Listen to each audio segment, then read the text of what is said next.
Bonjour et bienvenue à tous dans ce nouvel épisode de Vous prendrez bien un film, podcast qui parle de cinéma. Moi c'est Arthur et je suis donc avec Simon aujourd'hui. Salut. Salut Simon, et voilà, on est encore tous les deux, mais peut-être que la prochaine fois il y aura une personne de plus. Oui. Ce serait chouette. Ça serait bien. Pour le prochain épisode, on essaiera de faire ça. C'est l'objectif. Voilà. Et aujourd'hui on va parler on va rester dans un film d'horreur, puisque la dernière fois on avait parlé de The Haunting. Aujourd'hui on va parler de quoi ? The Thing de John Carpenter. De Big John Carpenter. Voilà. Ok, The Thing. Alors, un film que moi j'adore perso. Pour moi, je pense que c'est mon film d'horreur préféré, peut-être avec Alien. Voilà. Et toi, t'as une relation avec le film qui est comment, toi ? Alors non, beaucoup plus lointaine. Je l'avais vu il y a un moment, je l'ai revu depuis. Et moi, voilà, c'est plus l'attrait. Comme on va le développer, le côté effets spéciaux vraiment artisanal, très... Qui était super innovant à l'époque, quoi. Ouais, super innovant, et puis qui prend une grande part dans le film, qui rend vraiment la chose justement très attirante. Ok, ouais. C'était un peu ça qui avait surpris tout le monde à sa sortie en 1982. L'année de ma naissance. L'année de ta naissance. Comme beaucoup de bons films. Comme beaucoup. Oui, le fameux T82, Oui. Où il y a eu beaucoup de films qui sont sortis, il y a eu beaucoup de films fantastiques, science-fiction qui sont sortis à ce moment-là. Et E.T. les a tous bouffés. E.T. a tout défoncé sur son passage. Tous les autres films sont restés un peu dans l'oubli jusqu'à après, où on avait quand même de très très bons films à cet été-là et qui ont été reconnus par la suite. Ouais. Même si The Thing, du coup, a eu énormément de mal. Ah oui, ça lui a fait du tort pour le coup. C'était un plongeon. Mais aussi par ces partis pris dont on va pouvoir un petit peu développer. Oui. Du coup, est-ce que tu veux pitcher ? Est-ce que tu veux que je pitch ? Oui, on peut pitcher. Alors, The Thing, déjà on peut dire que c'est à l'origine un roman court. Ouais. Roman court de 1938 de John Campbell, publié à l'époque dans le magazine Outstanding Science Fiction, voilà. Ouais, d'accord. Et donc qui raconte l'histoire d'une équipe de chercheurs scientifiques qui trouvent je parle de la nouvelle, du coup, un vaisseau spatial dans la glace, voilà, qui détruisent malencontreusement en tentant de le faire sortir de la glace, et c'est à ce moment-là qu'ils découvrent un corps extraterrestre inanimé, et puis qui décident de le ramener à leur base, et se passe des choses. Et le roman qui s'appelait Who Got There ? Oui. Ouais. Oui, le roman, j'ai pas dit le titre est sorti en 1938. Et la chose en français. Ouais, La chose en français. Et donc voilà, qui a eu une première adaptation en 1951, La chose d'un autre monde, voilà, qui par Howard Hawks, un grand réal quand même. Oui, tout à fait, et qui relate à peu près cette histoire avec une adaptation. Alors je l'ai pas vu, mais pas mal de changements, puisqu'on est plus sur un monstre à la Frankenstein en son aspect. Il y a aussi cette idée de quelque chose de végétal en fait qui va se transformer, qui va devenir plus humain en fait. Enfin, il y a un côté vraiment humain encore. Oui, c'est ça, quelque chose de concret, quoi. Ouais. Ce qui est un gros changement par rapport au roman pour le coup. Même si le monstre va muter, mais on le voit très très peu. Il y a que 2 scènes a priori. Ouais. J'ai pas vu le film, mais je crois qu'il y a que 2 scènes. Voilà. Ok. Et du coup, celui qui nous intéresse, The Thing de John Carpenter, là, on est pareil, on est sur une équipe de chercheurs basée en Antarctique. En Antarctique, voilà, chercheurs américains, je crois. Oui, c'est les chercheurs américains. Ouais.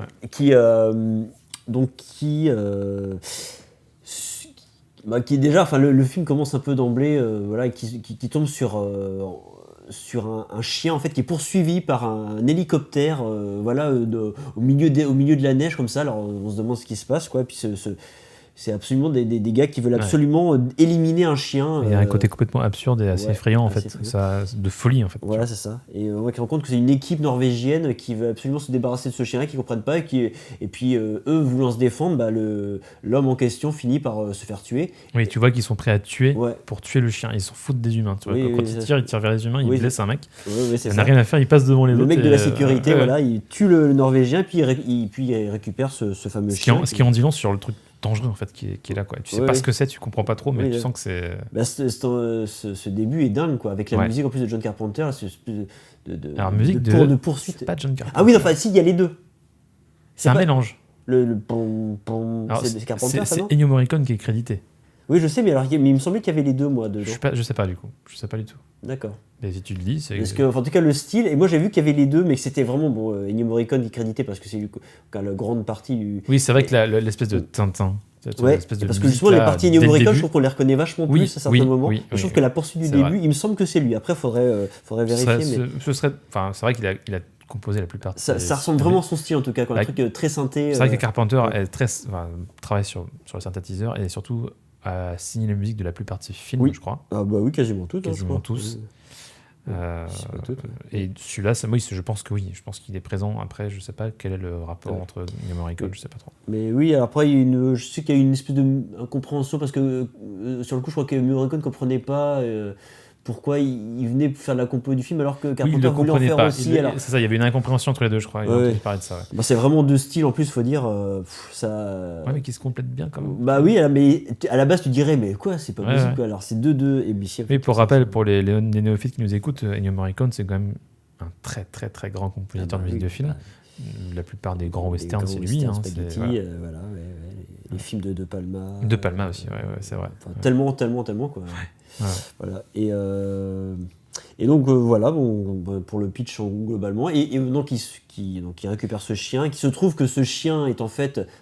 déjà les Norvégiens meurent, hein. Enfin, il n'y a pas d'explication. L'hélicoptère explose, le mec fait tomber une grenade, en plus ils ne comprennent pas, parce qu'ils parlent norvégien, donc ils ne comprennent pas ce qu'ils disent, ils essaient de les avertir visiblement, mais tu ne comprends pas ce qu'il dit. Il veut juste un enragé qui essaie de tuer un chien au fusil. Exactement, et du coup tout explose, il n'y a plus que le chien qui est là, et du coup il est récupéré par le maître chien d'ailleurs, qui est un personnage assez mutique pour le coup, c'est ça. Qui nous fait poser plein de questions sur les événements qui vont suivre après. Oui, c'est ça. Il y a un témoin un peu... lui il récupère le chien et voilà, quoi. C'est son boulot, donc voilà. Et il se trouve qu'en fait ce chien est, comment dire, habité, pas possédé, on va dire habité par une entité qui... Mais il est déjà... Oui, il est déjà, c'est une copie. Il est déjà la chose, en fait. Il est la chose, c'est ça. Il y a un concept particulier, pour le coup. Pas facile, et c'est vrai qu'il reste volontairement flou sur le sujet, mais la chose... du coup, une chose extraterrestre, puisque je n'ai pas précisé au début, le film commence par un vaisseau extraterrestre qui s'écrase sur Terre. On ne sait pas quand, mais qui s'écrase sur Terre. Très rapide, alors, vraiment. Très probablement des milliers d'années avant. Là, c'est ce qui nous explique par la suite. Genre 100 000 ans. Je sais plus ce qu'ils disent. Je crois que c'est ça. Et voilà. Et en fait, on se rend compte que du coup, ce qui pilotait le vaisseau. Voilà, pilotait le vaisseau. Et on se rend compte aussi parce que quand ils décident d'aller en hélicoptère, du coup, vers la fameuse base norvégienne pour voir ce qui s'est passé, pourquoi est-ce qu'ils en sont arrivés à cette situation-là. On voit que la base est détruite, brûlée. Et on voit que dans leur exploration, qu'ils ont récupéré quelque chose. Déjà, ils récupèrent des VHS ou je sais plus quoi de ce qu'ils ont filmé, en fait, des archives. Ouais. Et là, ils voient effectivement qu'ils ont découvert quelque chose dans la glace. Voilà. Et ils vont aller voir par la suite ce que c'est.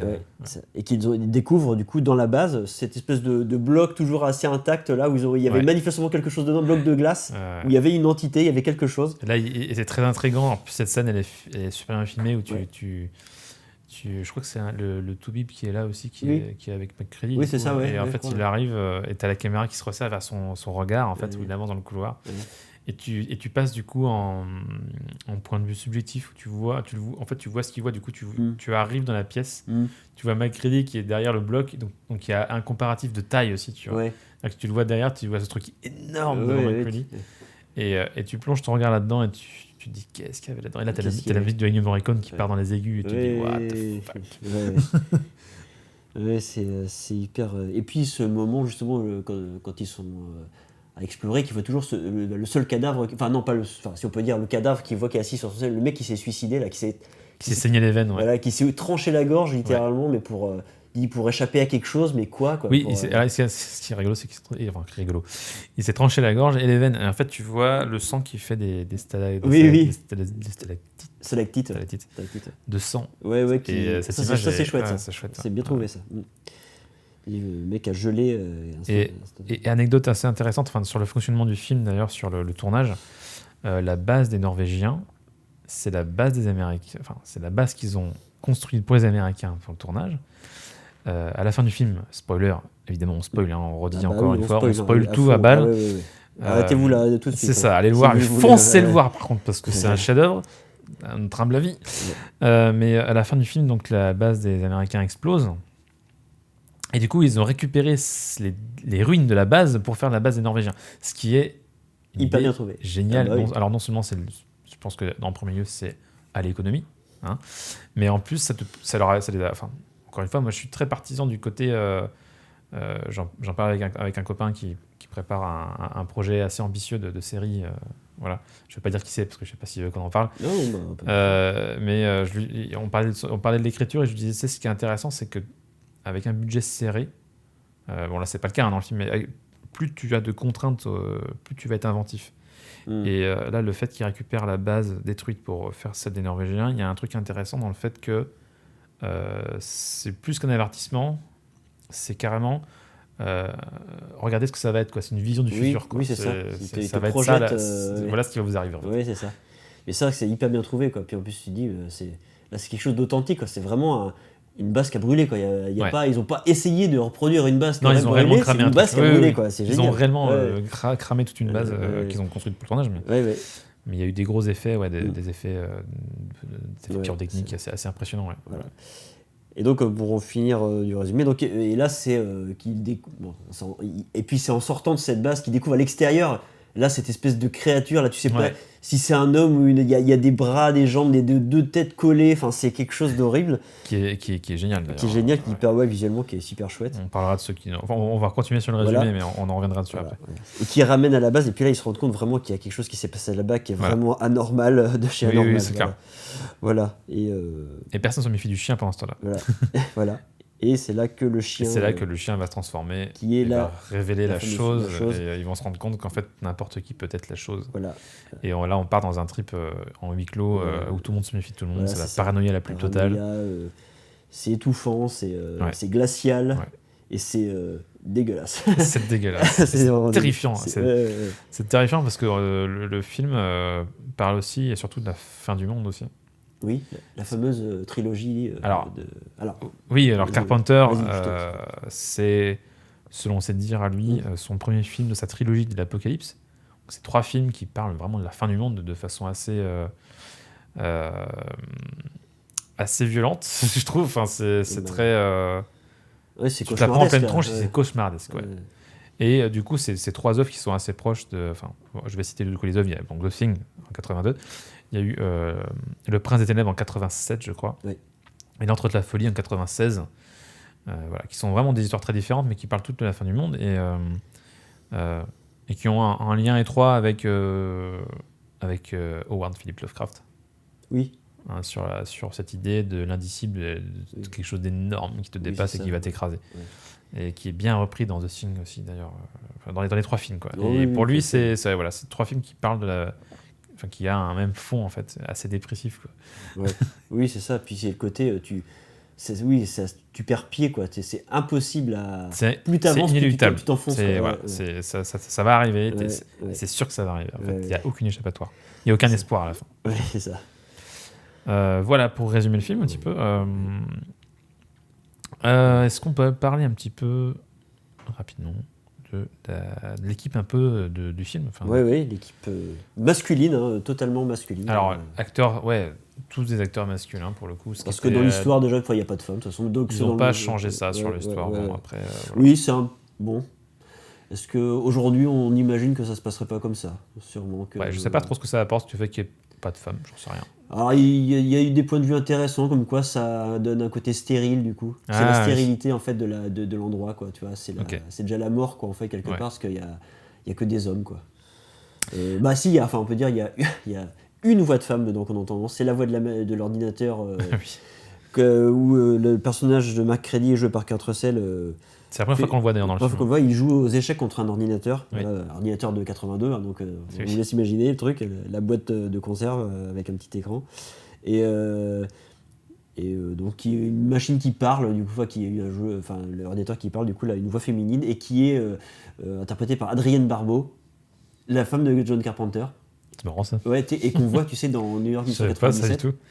Et dans Fog. Brune, l'animatrice radio dans Fog, Et Excellent. la rebelle dans... Enfin, je sais pas une rebelle, mais je sais plus de quel rôle. Oui, mais... Ah oui, je savais pas du tout ça. Et bah, c'est elle, en fait, qui fait juste la voix de... Ok. Voilà. Drôle. Ouais, voilà.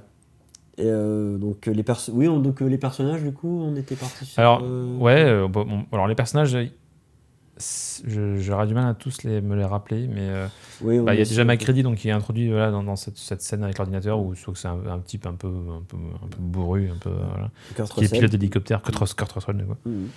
À l'image de son rôle un peu quand même. Acteur fétiche, on peut Acteur dire. fétiche, ouais, qui jouait sur le film d'avant, c'était New York 1997. Il y a eu Los Angeles 2013. Ouais. Et il y a eu Jack Burton. Ouais. Voilà. On peut dire que c'est un acteur fétiche. Ouais. C'est un acteur fétiche. Bah, ils étaient très potes, je crois. Hein. Ouais. Mais ils le sont peut-être toujours. Ouais, probablement. ouais. Alors après, tous les personnages, ils ont tous un truc, ils ont tous un petit truc qui les caractérise et tout, même jusqu'au médecin scientifique là, qui pète un câble et tout. Ouais. Bah, du coup, dans les fortes personnalités, il y a lui, effectivement, le docteur Blair là, qui pète un câble. Il y a Childs, le mécanicien. Oui. Voilà, le costaud, la grande gueule, quoi, on peut dire. Ouais. Non, mais ils ont tous un truc à apporter au film. Ouais, c'est ça. Et ils vont tous faire ça. mourir dans d'atroces souffrances. Oui, c'est ça, tous. Certains qui meurent hors champ d'ailleurs dans le film. Ouais, pour des questions d'économie, pour des questions de problèmes de tournage d'ailleurs. Ça aurait été long, hein. Ça aurait été long. Mais il y avait vraiment tellement nombreux que. Oui, mais il y avait des scènes de prévues. Oui. Je sais plus sur quel personnage, mais que tu vois mourir en hors champ pour le coup, qui est cramé, il le retrouve brûlé. Oui, je crois que c'est Knowles, le cuisinier, le jeune là, qui fait des patins à roulettes. Là, lui, après, il avait programmé une mort totalement barrée, et puis notamment ils ont lâché l'affaire parce que. C'était pas lui qui apparaît. Oui, c'est ça, une main géante qui le prend en fait, c'est ça. Ouais, une espèce de main énorme.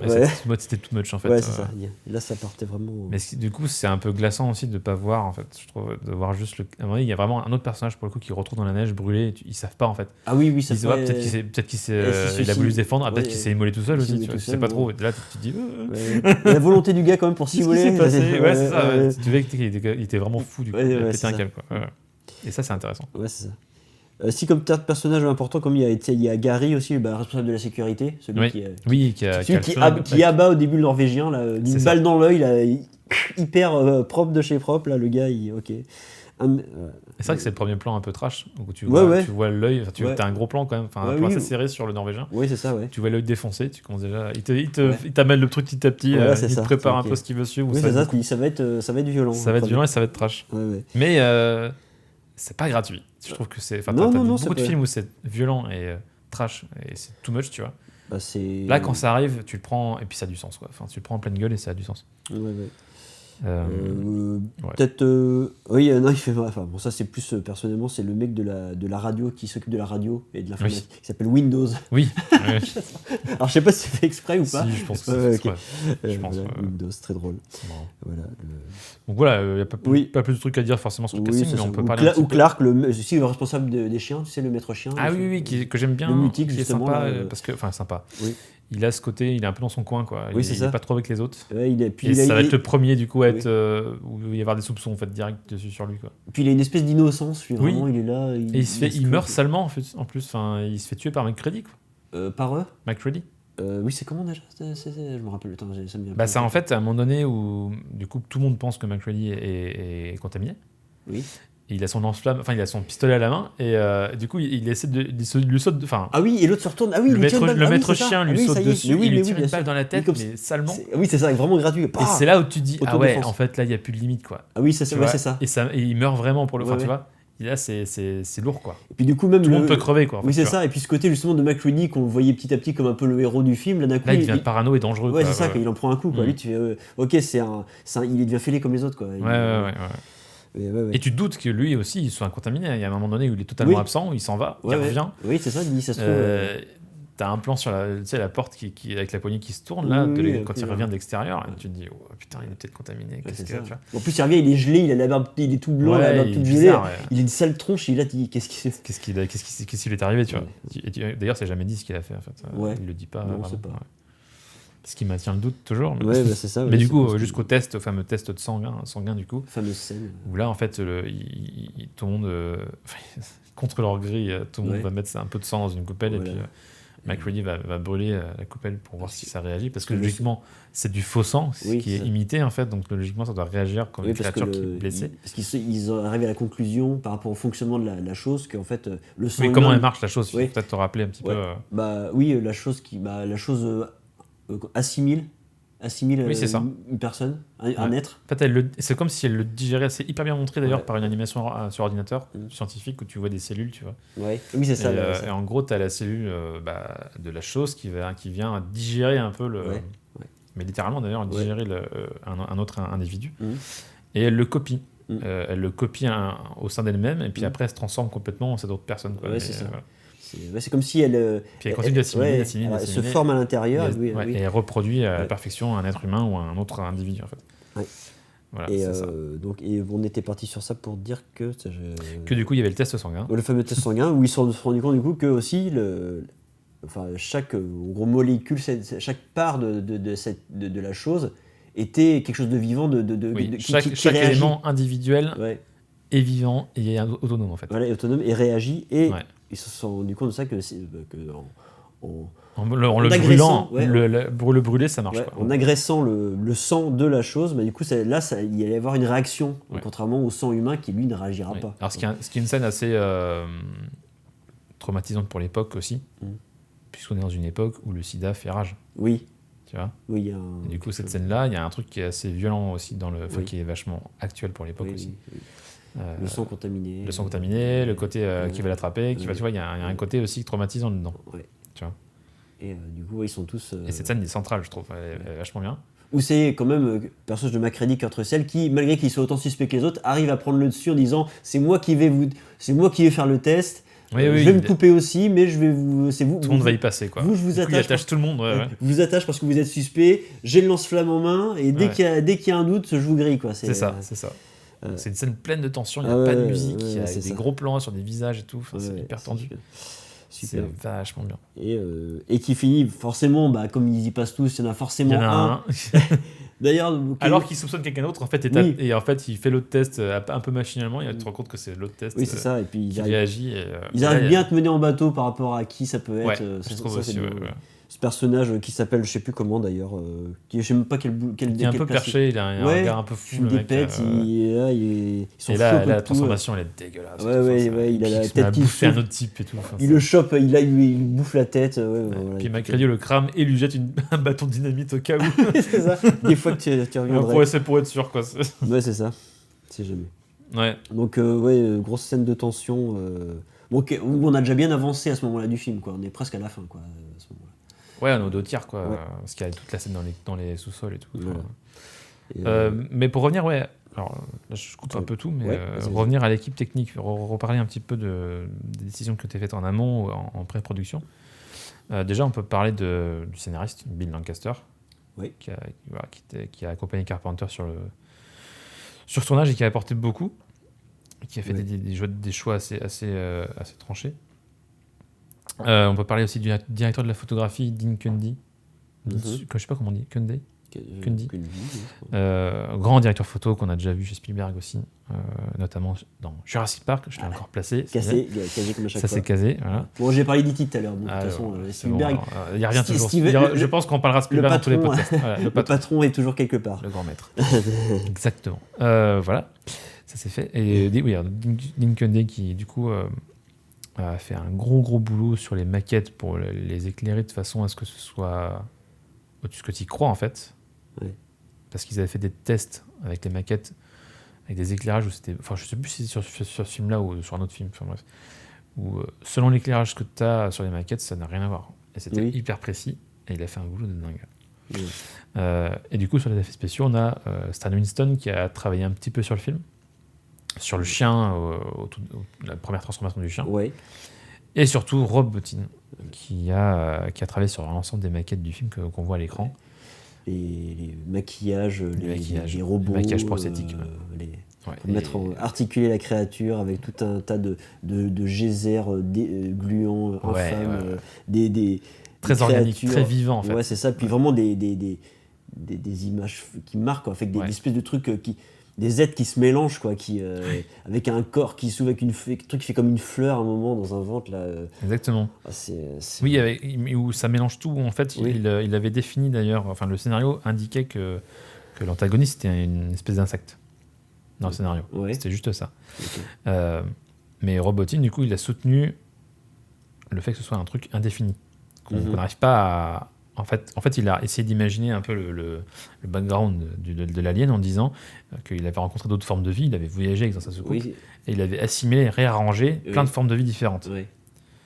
Et du coup, ce mélange te fait complètement bugger le cerveau. En fait, quand tu vois ça, tu comprends pas ce que tu vois.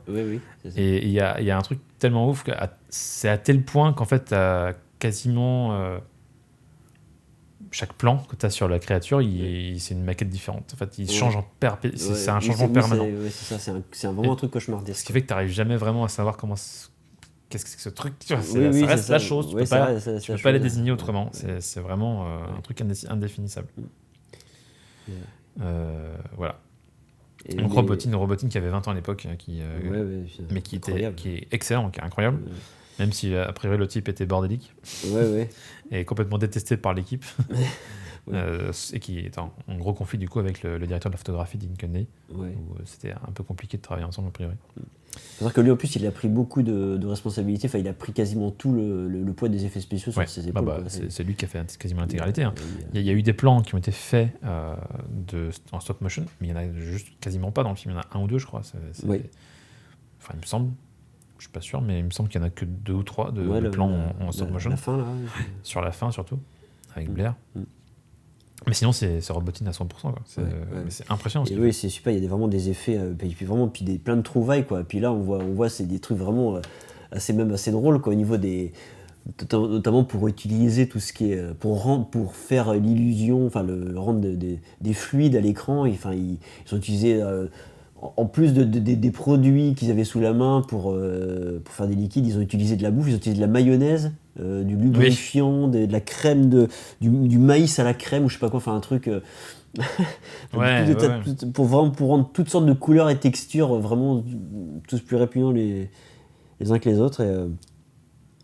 C'est assez impressionnant. Et notamment, j'ai la fameuse scène justement où ils font le massage cardiaque là. Oui. Avec la transformation de comment il s'appelle ce personnage. Alors c'est le géologue.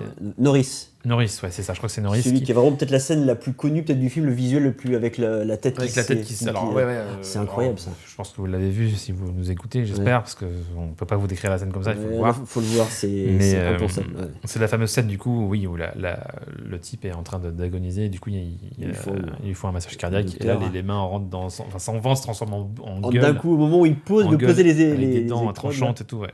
Et là, ça finit en boucherie. C'est ça. Et d'ailleurs, juste un petit détail pour ce plan, c'est génial aussi, c'est que pour faire donc il pose les électrodes sur le ventre, et à ce moment, le ventre se transforme en bouche qui s'ouvre et se referme sur les deux bras et arrache les bras. Et en fait, pour ce plan-là, ils ont utilisé ils ont demandé un double amputé des bras, en fait. Ok. Ah oui, d'accord. D'accord, un mec qui avait déjà plus ses avant-bras. Ils lui ont mis 2 prothèses remplies de saloperies, de trucs rouges, voilà, et avec une bouche mécanique qui coupe les 2 bras, et puis le mec retire, ça gîte de partout, vraiment pour faire un truc dégueulasse. C'est hyper crédible, quoi. Ah ouais, on y croit complètement. Ouais, voilà, donc des trouvailles, quoi. Ah ouais. Et du coup, anecdote sur cette scène qui s'est mal passée au tournage quand même. Oui. Parce que du coup, Rob Bottin, dans son délire et son côté un peu bordélique, et son équipe d'ailleurs, utilisent des matériaux dont ils ne savent pas grand-chose. Ils utilisent « Ah, c'est joli, ça fait tel effet, on va l'utiliser. » Mais ils ne se posent pas forcément plus de questions que ça. Et ils font des mélanges assez chelous avec de la mousse, des machins, des produits chimiques et tout, pour rendre des textures ou des fluides un peu bizarres. Et sur cette scène-là, du coup, il y a le moment où la tête se détache du corps, il y a des tas de trucs verts, des fibres là. C'est ça. C'est immonde. Et Carpenter, à un moment donné, il demande on va rajouter une barre de feu dans le plan. Donc une barre de feu, c'est une espèce de tube métallique où tu as des petits trous comme un barbecue, tu vois, un barbecue au gaz, tu vois. Et tu allumes ça et ça fait des petites flammes. Voilà. Et il met ça. Et l'équipe de Botti ne s'est pas posé la question si son produit était inflammable ou pas. Oui. C'était extrêmement inflammable, tout a cramé. Oui. Ils ont dû tout recommencer. Et apparemment, ils ont pu la récupérer quand même au final. Elle a pu être. Ah oui ouais, ça, j'ai pas toute l'anecdote, mais... Je sais pas si ils ont pu refaire, mais je crois qu'apparemment, elle a pu être retapée le truc. Ouais, mais ça a été très Ouais. conflictuel là-dessus, quoi. Et du coup, alors, la barre de feu, c'était à quel moment alors c'était En fait, c'est dans le plan, en fait, ça prend feu. Enfin, je sais pas si c'était gardé. Il me semble que si, puisqu'il arrive avec un extincteur. Donc, il y a du feu dans cette scène-là, et du coup, tu devais avoir peut-être des flammes très près de la caméra, j'en sais rien. Ouais. Pour en partie peut-être aussi masquer un petit peu quelque chose, tu vois. Enfin voilà, ça fait partie du habillage, quoi. Ouais. Mais du coup, c'était. Je crois que Carpenter a pété un câble sur ce moment-là. Mais en tout cas, le rendu est voilà. Le rendu est génial. Avec la tête qui finit par se barrer en mode araignée. Ouais, qui se transforme en araignée et tout. Enfin, c'est génial, c'est trop bien. Puis genre, je me barre, tu sais, discrètement, personne m'a vu. Et puis d'un coup. Je sais plus ce qu'il dit, mercredi, il sort une punchline encore. Oui, c'est ça. Et puis allez, tiens, prends un coup de lance-flamme dans la tronche. C'est ça. Voilà. Il y a tellement de coups de lance-flamme là-dedans. Pour ça, il y a justement, on parle des effets. Oui, c'est ça, c'est qu'il y a les effets visuels, le maquillage, tout ça, mais les effets pyrotechniques du film. Il y en a un paquet, hein. Ouais. C'est incroyable, quoi. Il y a de la dynamite, il y a du lance-flamme. L'explosion de la fin, elle est dingo, quoi. Vraiment. Ils ont mis le paquet. Hein. Franchement, là, ça fait plaisir à voir. Quand tu vois les trucs qu'ils essaient de faire maintenant en numérique, des explosions dégueulasses là, qui se voient à 10 km. Sauf dans les gros budgets, enfin, quand c'est bien bossé, ça passe très bien. Mais le problème, c'est que. Sauf que maintenant, enfin voilà, là, tu vois, c'est un truc authentique. Bon, après. Non, mais. C'était l'époque aussi. Quoi. Oui, et ce qui est intéressant de souligner, du coup, au côté spectaculaire du film, c'est que c'est un film que Carpenter voulait grand. Ouais. Tu vois, il s'est dit, je vais faire un grand film de science-fiction d'horreur. Et ça n'avait jamais vraiment été fait à l'époque. Ouais. À part Alien. Ouais. Tu vois. Puis il avait un gros studio derrière lui pour ce coup. Oui, c'était son plus gros budget. C'est-à-dire qu'avant ça, Carpenter, on parle un petit peu de Carpenter quand même, il avait fait des succès assez importants. Halloween, New York 1997, juste avant The Thing, du coup, je crois. Et donc là, c'est son premier gros budget pour lui, qui était de 15 millions, ce qui était gros pour l'époque. Mais 15 millions aujourd'hui, c'est d'horreur. Est-ce qu'on parle d'Astérix Est-ce qu'on parle d'Astérix avec 65 millions? Non. Bon voilà, Carpenter il prend une toute petite portion, il prend moins d'un tiers du film, il te fait ça. Voilà, ça, c'était le petit coup de gueule. Voilà. Et d'ailleurs, ce film-là qui... c'est vrai que c'était un tournant de sa vie parce que c'est ce film-là qui, s'il avait marché, l'aurait fait passer et l'aurait fait une carrière à Spielberg. Un statut, un statut de. Et puis c'est ce qui fait que ce film a fait de lui un réalisateur culte qui est resté dans l'indépendant, quoi. Du coup. Ouais, mais du coup, le film a bidé. Alors pourquoi il a bidé? C'est déjà la fin du film qui est assez osée parce que un film de fin du monde. C'était fataliste, quoi. Fataliste, ça avait été peu fait à ce point-là, en fait, de façon aussi violente. Et lors des projections de tests, ça a été très très mal reçu. Les gens ne comprenaient pas la fin. Pourquoi tout le monde crève à la fin. Et puis tu as vu les deux survivants qui sont là, qui se laissent mourir, en fait. Qui se laissent crever dans la neige. Et tu es sûr que de toute façon, ça va mal finir, quoi, pour le monde entier. Et c'est implicite dans le film. Et ça n'a pas plu du tout. Surtout dans un contexte où tu as Haïti qui sort en face. C'est un film qui a été réhabilité avec le temps. On peut rappeler que The Thing, en tout cas comme projet, du moins comme idée, était déjà en tête de Carpenter. C'est un film qu'il adorait beaucoup. Le film 51, il était fan. Oui, le film 51 qu'il aimait beaucoup, et d'ailleurs qu'on peut voir dans Halloween, le premier, ce qu'il a réalisé, où à un moment tu as une petite séquence comme ça, où justement ça se passe le soir d'Halloween, tu as Jamie Lee Curtis qui est avec les enfants qui regardent à la télé le film d'Halloween, qui est la chose d'un autre monde. Voilà, le 51, c'est ça. Avec vraiment ce côté vraiment film d'horreur à l'ancienne, quoi. Noir et blanc. Faudra qu'on se le regarde un jour quand même. Ouais. Parce que j'ai jamais vu. Mais après, il paraît qu'il est assez lent et que tu vois quasiment pas la créature. C'est ça. C'est appartient de son époque, quoi. C'est un film d'horreur de début 50. Je sais pas si ça a bien vieilli. Alors que pour le coup, The Thing, tu le regardes aujourd'hui, ça passe très très bien. Enfin, oui. C'est très très bien filmé et tout. Enfin. Et du coup, alors c'est présent chez Carpenter depuis longtemps, mais il y a un autre truc qui est présent chez Carpenter depuis très longtemps, c'est le côté western du film. Ouais. Tous les Carpenter sont des westerns. Il y a beaucoup de... Il y a beaucoup de similitudes. D'ailleurs, on peut citer le film de Tarantino, Les 8 salopards, qui est relativement proche de The Thing sur plein d'aspects, jusque dans la musique. Oui, c'est vrai. Ah oui. Puis le côté dans la neige, quoi, forcément. Ouais. Et ce huis clos enfermé dans la neige, tu vois, avec Kurt Russell, et avec plein de personnages aussi qui se méfient les uns des autres, tu vois. Ouais, c'est vrai, comme c'est quoi, vrai. c'est voilà. Ouais, tu fais ce beaucoup signe western, d'influence, ça devient les 8 salopards. Même le côté dans des films comme je sais pas si tu l'as vu, Vampire de Carpenter. Non, je l'ai pas vu, mais j'aimerais bien le voir. Il y a un côté western aussi, justement, c'est justement des chasseurs de vampires, comme ça fait vraiment un peu les justiciers, tu vois. Oui, ces New York mercenaires, quoi. 1997 aussi. Hein. T'as vraiment des plans, genre les mecs qui arrivent en ville, tu vois, avec leurs armes, quoi, ça fait vraiment ça, quoi. C'est vrai. Mais ouais, la plupart de ces films, c'est très proche d'un western, quoi. Ouais. C'est ancré, quoi. Il adore ça, il a toujours voulu en faire, je crois. Et il n'a jamais eu l'occasion d'en faire. Non, il aurait aimé. Ouais. Et là, il est un peu aigri maintenant, je crois. Ouais, il a arrêté le cinéma, il fait plus rien, là. Il a sorti un truc il y a pas longtemps, je sais plus, un espèce de film d'horreur bizarre qui était pas ouf. Je sais pas, je crois qu'il a terminé par. Non, c'est pas un épisode de série ou quelque Si, chose peut-être, ouais. Peut-être. Parce que son dernier en date, je crois que c'est The Ward. Ouais, The Ward. Alors, je sais pas ce que c'est. Il a rien fait depuis, je crois. Mais j'ai même pas regardé ça, je sais pas ce que c'est. Je sais pas ce que c'est. Je trouve qu'après L'Ordre de la Folie, ça commence à décliner sérieusement. Je pense que là, il a plus envie. Maintenant, il donne juste. Il a donné son accord, il a eu un droit de regard sur le dernier Halloween qui sont sortis. Et il fait des concerts. Voilà, avec son fils. Il refait ses musiques de film avec des gros fans tout foufou. Trop stylé. Moi, j'aimerais bien voir. Ouais, j'aimerais bien voir ça. C'est assez marrant. Il doit faire une date en France, je sais même pas si on a déjà fait ça. Du coup, pour revenir encore, on digresse beaucoup, mais ça m'intéresse de parler aussi. Il y a un autre film qu'on peut rapprocher de The Thing, c'est Alien, de Ridley Scott.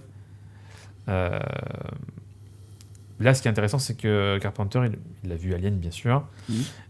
Lui, ce qui lui a pas plu, ce qui n'a pas marché avec lui, c'est que il le dit en interview, dans Alien, on voit le gars dans le costume, en fait.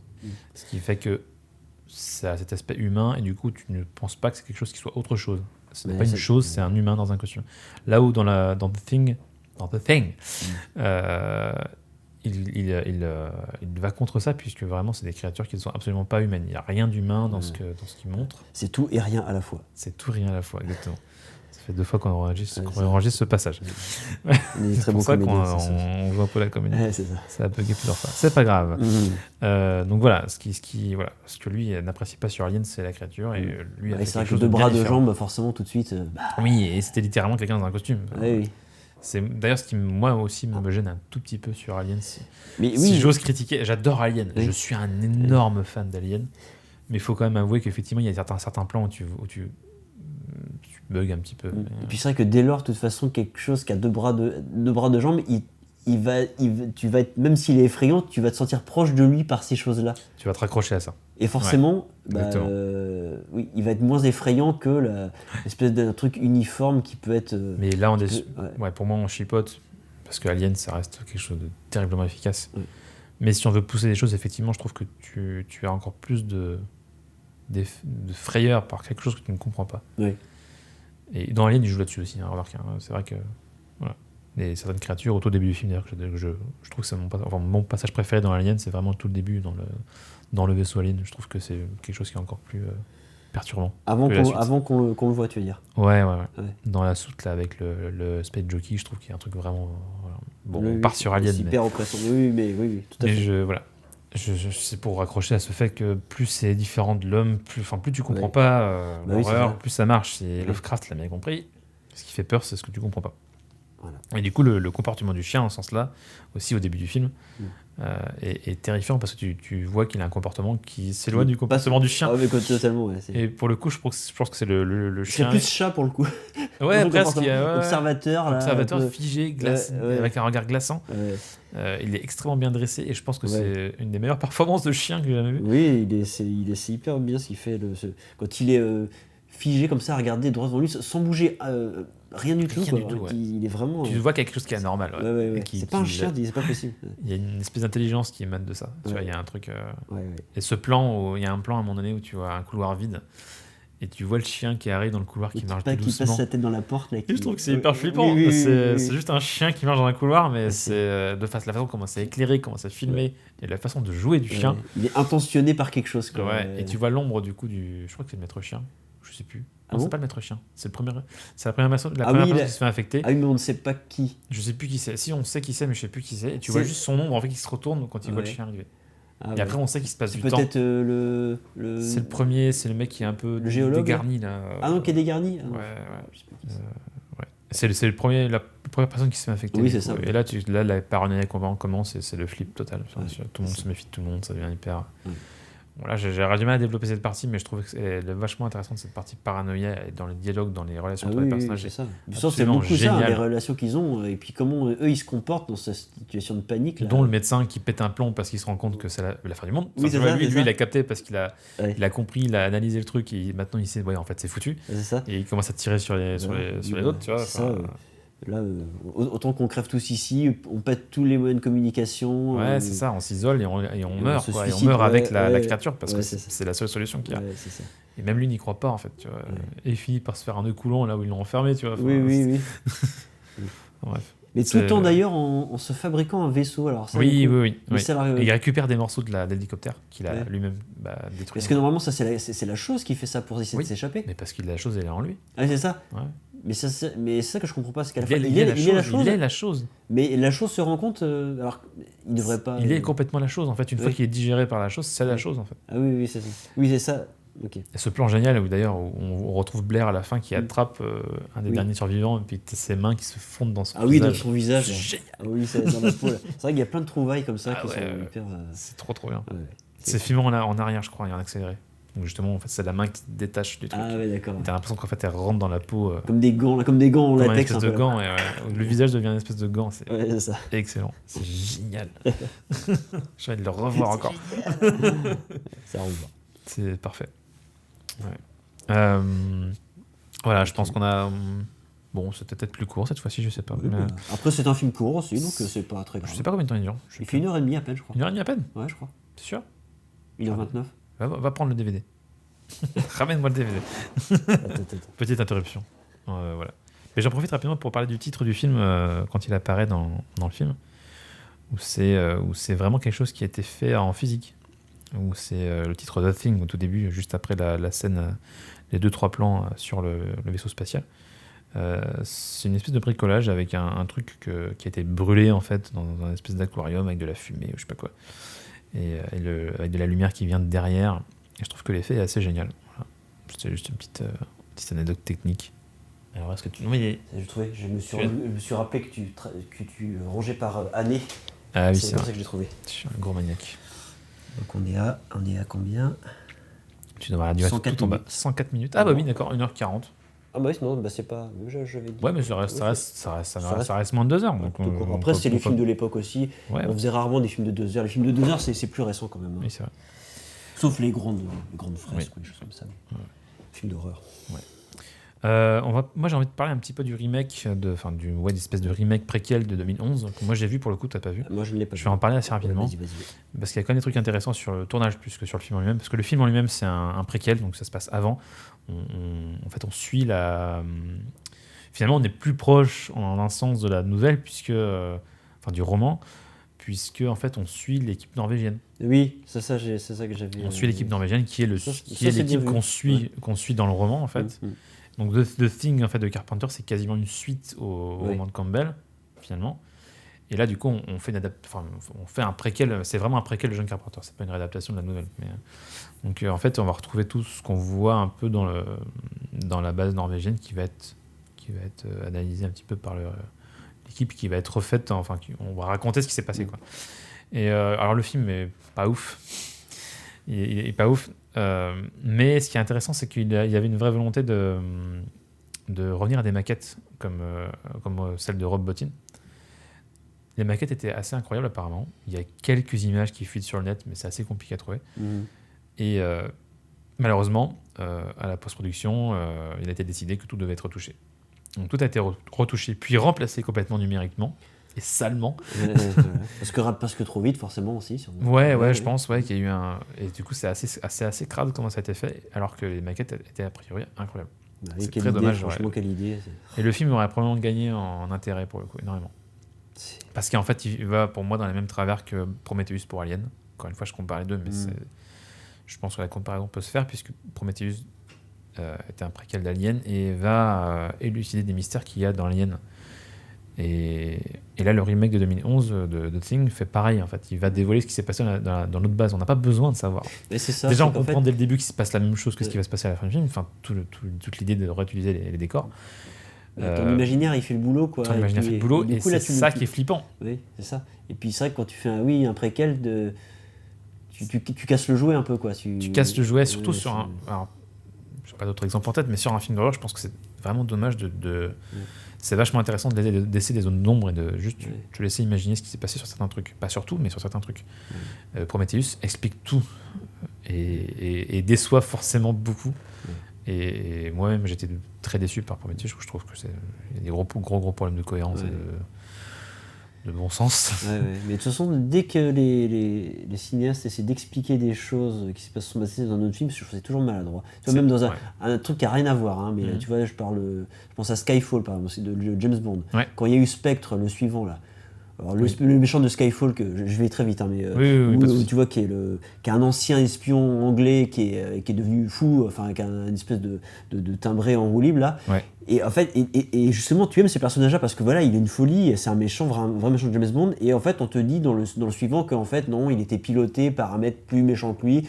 Et tu dis bah non, ça casse tout ça aussi, quoi. Ce mec-là, t'avais envie justement de croire à sa folie, à son et c'est espèce de mec isolé, quoi, de renégat, quoi.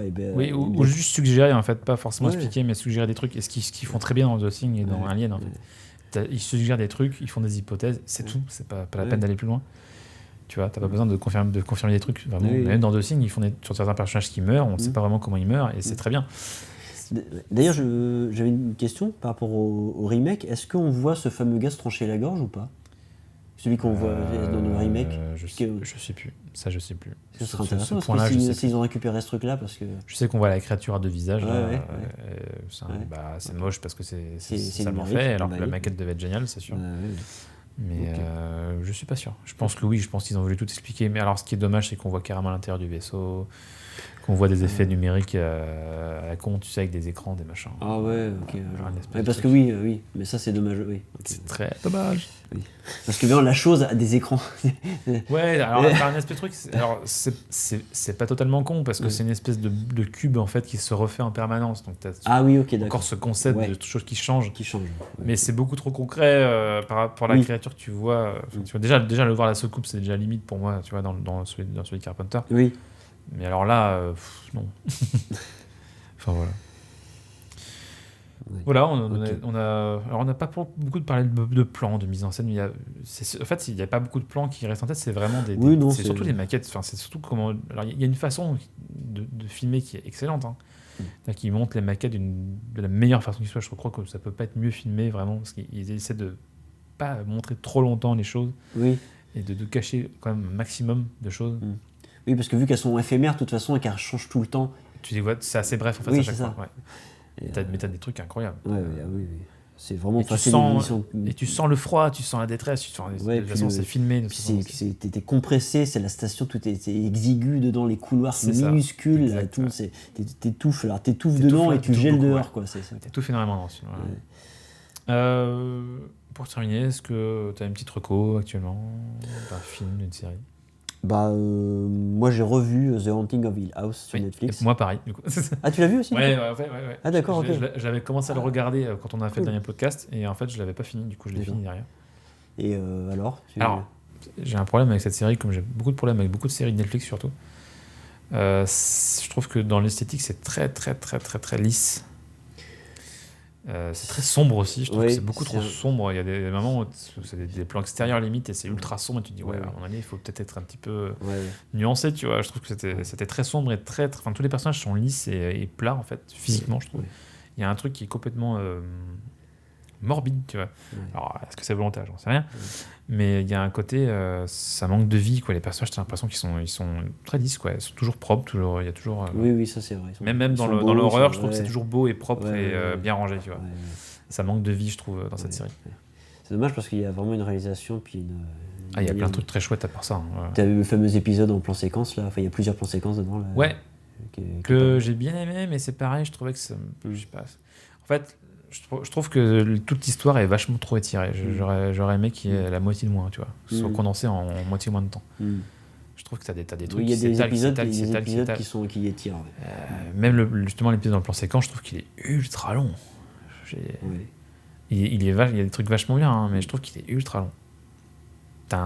En fait, t'as une espèce d'envie. Là, ils se retrouvent tous à ce moment-là en plus, sur le chevet de Nell. Ouais. Et t'as envie que là, que ça avance, que ça y est, ils partent tous. Il y a un truc qui se démarre vraiment à ce moment-là. Et non, tu vois, ça retombe, il y a un truc. Ça traîne. Mais alors, je dis que les points négatifs, mais ça m'a gêné, tu vois, donc. Mais j'aime bien. Peut-être que tu vas aimer The Haunting of Bly Manor, remarque. Parce que mais c'est différent, c'est une autre histoire, c'est ça. Okay. Parce que tu sais que moi je l'ai pas trop aimé pour le coup, mais après. Ok, bah peut-être que je regarde. Peut-être celui-là te plairait plus, c'est pas dit, mais bon. Il en a fait d'autres. Et Serment de minuit aussi, qui est de lui, aussi, qui est sur Netflix aussi. Moi je parle rapidement d'un Spielberg pour changer. The Fabelmans, qui est sorti la semaine dernière, je crois.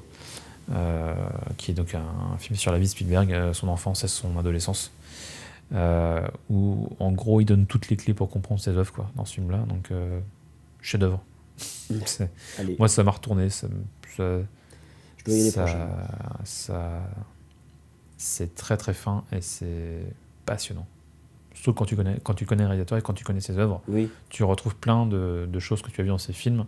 Dans ce film-là, tu te dis ça vient de là, tu vois, ou des anecdotes ou des clins d'œil, tu vois, qu'il fait, et tu te dis ok, ça fait du lien avec tous ces films. Oui. Bah, comme il dit, de toute façon, ces films, il y a toujours quelque chose de son enfance dans ces films. En fait, t'as presque l'impression d'avoir déjà vu entre guillemets ce film à travers ces autres films. Mais c'est super intéressant, c'est génial. C'est vraiment très très bien. Puis encore une fois, je recommande The Last of Us qui continue en ce moment et qui est super. Qui est très bien. Qui redescend pas. Enfin, c'est toujours top. Un bon divertissement. Très bien joué, très bien filmé. Pour une série, c'est très bien filmé. Donc, allez-y à fond. On va se faire le jeu la semaine prochaine avec un copain. Enfin, on va se refaire le jeu. Parce que moi, je l'ai déjà fait. Je l'ai déjà fait 3-4 fois. On va se le refaire. Voilà. Bon. Eh ben, merci Simon. Merci Arthur. Et puis, on se retrouve une prochaine fois pour un autre film. Ouais. Avec cette fois-ci peut-être une personne en plus. Ouais, ce serait cool, peut-être à 3 ou 4. Ce serait très bien. Pour critiquer et commenter ensemble un film. Voilà. Ce sera sûrement pas un film d'horreur vu qu'on en a fait deux films. Ouais, je pense qu'on va changer un peu. Mais là, j'avais envie de parler de ce film. Ouais, non, mais moi, j'étais pour. Ouais, bah, c'est très bien. Bon, la prochaine fois, on verra. Allez, eh bien, merci à tous de nous avoir écoutés. N'hésitez pas à partager, à aller liker la page Facebook, Instagram. Et puis c'est déjà pas mal. Voilà, puis allez sur YouTube aussi, c'est cool de vous abonner, tout ça. Voilà, partagez, écoutez. Et suivez-nous. Ça marche. Voilà, à la prochaine. Ouais. Salut Simon. Salut, merci.